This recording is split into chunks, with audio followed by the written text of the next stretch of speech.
আসসালামু আলাইকুম প্রিয় শিক্ষার্থীরা, ওয়েলকাম টু মোমিনুরস টিচিং হোম। এই ভিডিওটিতে তোমাদের বাংলাদেশ ও বিশ্ব পরিচয় বইয়ের তৃতীয় অধ্যায়ের একটি গুরুত্বপূর্ণ বিষয় নিয়ে আলোচনা করব।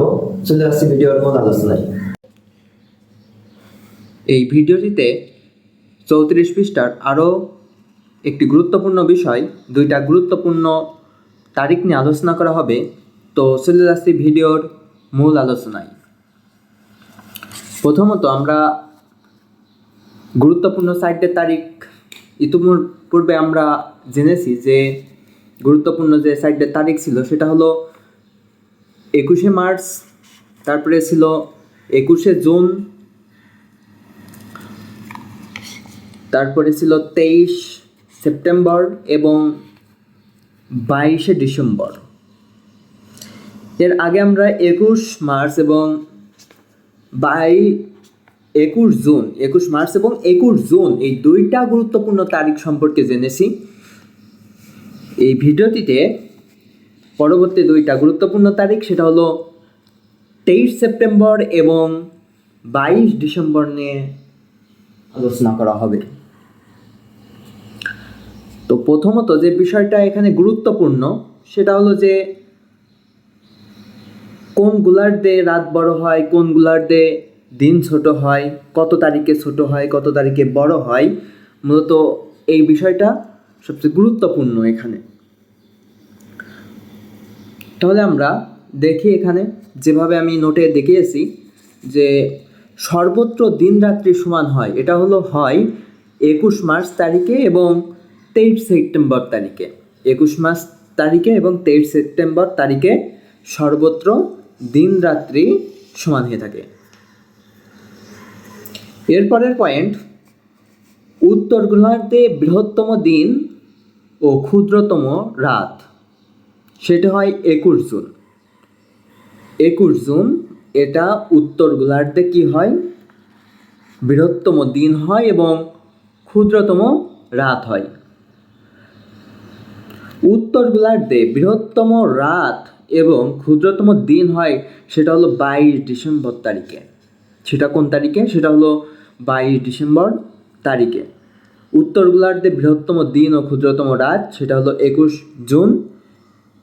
উত্তর গোলার্ধে বৃহত্তম রাত ও ক্ষুদ্রতম দিন হলো 22 ডিসেম্বর। এরপরের যে পয়েন্টটা আসছে দক্ষিণ গোলার্ধ। তো দক্ষিণ গোলার্ধে বৃহত্তম দিন ও ক্ষুদ্রতম রাত এটা হয় 22শে ডিসেম্বর।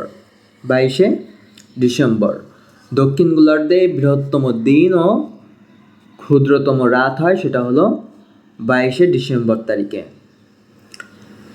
দক্ষিণ গোলার্ধে দীর্ঘতম রাত বা বৃহত্তম রাত এবং ক্ষুদ্রতম দিন হয় সেটা হলো 21 জুন। সেটা কোন তারিখে? সেটা হলো 21 জুন তারিখে। প্রিয় শিক্ষার্থীরা, এখন আমরা যেই দুইটা তারিখ নিয়ে বই থেকে লাইন বাই লাইন আলোচনার চেষ্টা করবো সেটা হলো 22 ডিসেম্বর এবং 21শে মার্চ। তো চলে যাচ্ছি বইয়ের আলোচনায়। 22শে ডিসেম্বর, 23শে সেপ্টেম্বরের পর উত্তর মেরু সূর্য থেকে আরও দূরে সরতে থাকে। তাহলে কি হয়? 23শে সেপ্টেম্বরের পর উত্তর মেরু সূর্য থেকে ক্রমশ দূরে সরতে থাকে এবং দক্ষিণ মেরু অপেক্ষাকৃত নিকটবর্তী হয় সেই সময়। ফলে উত্তর গোলার্ধে দিনের সময় কমতে থাকে এবং রাতের সময় বাড়তে থাকে। এর কারণে মূলত উত্তর গোলার্ধে দিনের সময়টা কমতে থাকে এবং রাতের সময় বাড়তে থাকে। এভাবে 22শে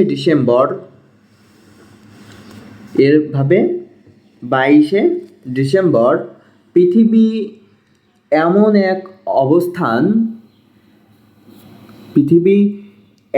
এক অবস্থানে পৌঁছে যখন দক্ষিণ মেরু সূর্যের দিকে সবচেয়ে বেশি অর্থাৎ 23.5 ডিগ্রি হেলে থাকে। এই দিন সূর্যকিরণ মকরক্রান্তির রেখায় লম্বভাবে অর্থাৎ 90 ডিগ্রি কোণে পতিত হয়। কোন দিন? সেটা হলো 22শে ডিসেম্বর পৃথিবী এমন একটা অবস্থানে থাকে যখন দক্ষিণ মেরু সূর্যের দিকে সবচেয়ে বেশি অর্থাৎ 23.5 ডিগ্রি হেলে থাকে।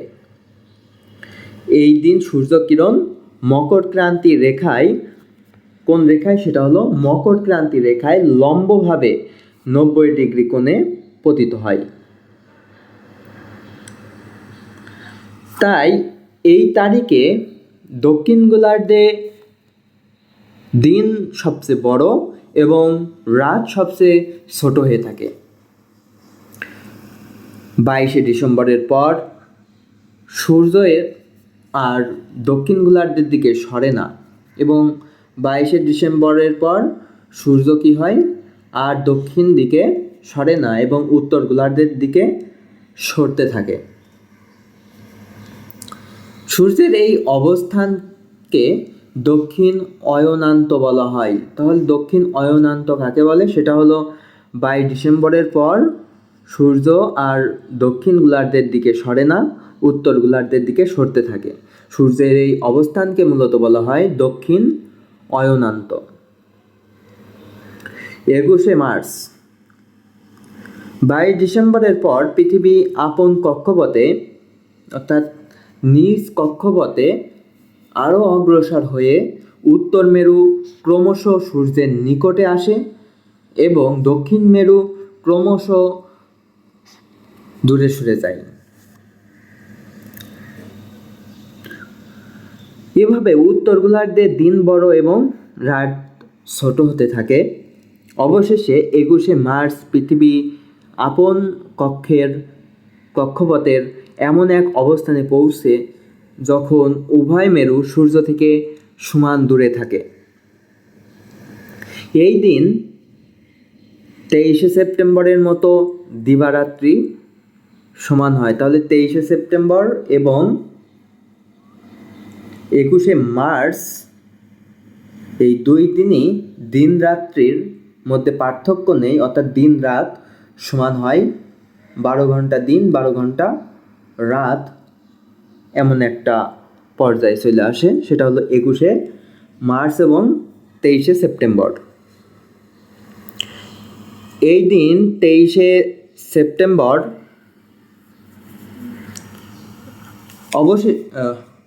এই দিন 23শে সেপ্টেম্বরের মতো দিবারাত্রি সমান হয়।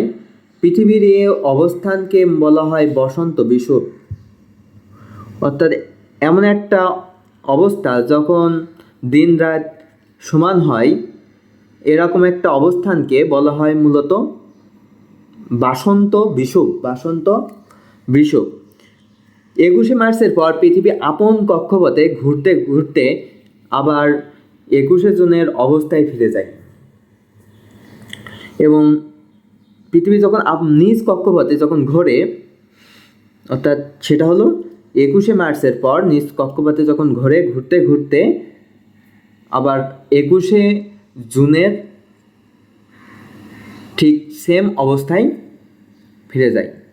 এভাবে পৃথিবীর বার্ষিক গতির জন্য দিবারাত্রির হ্রাস বৃদ্ধি ঘটে। মূলত দিবারাত্রির হ্রাস বৃদ্ধি ঘটে কী কারণে? সেটা হলো বার্ষিক গতির ফলে। প্রিয় শিক্ষার্থীরা, এই ছিল মূলত আলোচনা 22শে ডিসেম্বর এবং 21শে মার্চ সম্পর্কে। এর পরবর্তী ভিডিওটিতে ঋতু পরিবর্তন নিয়ে আলোচনা করা হবে। আল্লাহ হাফেজ।